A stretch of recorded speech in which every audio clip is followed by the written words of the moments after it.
మీరు ఈ సినిమా ఒప్పుకోవడానికి రెమ్యునరేషన్ కాకుండా అదొకటి అంటున్నాడు ఇందాటి నుంచి.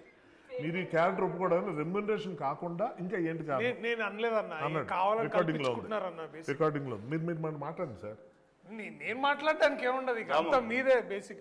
దాము ఒక్క నిమిషం. రీఎంట్రీ అనుకున్న తర్వాత హీరోగా కూడా సినిమాలు వచ్చినాయి, నేను చేయదలుచుకోలేదు. ఓ మంచి సినిమాతో ఇంట్రడ్యూస్ అవ్వాలి బిగ్ స్క్రీన్కి. సో ఓకే, వెబ్ సిరీస్ వచ్చింది, చాలా పెద్ద హిట్ అయింది, అవన్నీ కూడా ఎన్ని చెప్పినా బిగ్ స్క్రీనే. సో దానికి రీఎంట్రీ అంటే చాలా కథలు, నమ్ముతారో లేదో, నేను బిగ్ బాస్ హౌస్ నుంచి వచ్చిన తర్వాత ఒక 70-80 కథలు ఉంటాను. అందులో నేను ఒక 6 చూజ్ చేసుకున్నాను, వాటిలో వర్షం నడుస్తూ ఉన్నాయి.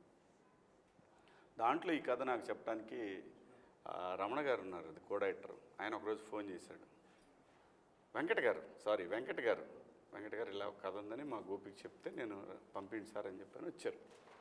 వచ్చిన తర్వాత విన్నా.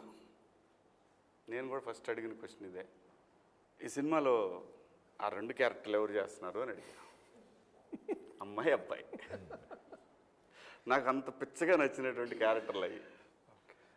సో ఇంకా ఏమీ అనుకోలేదన్న, ట్రై చేస్తున్నాము, కాస్టింగ్ అవుతా ఉంది అని అన్నాక దర్శి సూర్యతేజ క్యారెక్టర్ చేస్తున్నానని చెప్పారు. మరి నేను చేస్తానా చేయనా అనేది నేను ఇంకా చెప్పలేదు.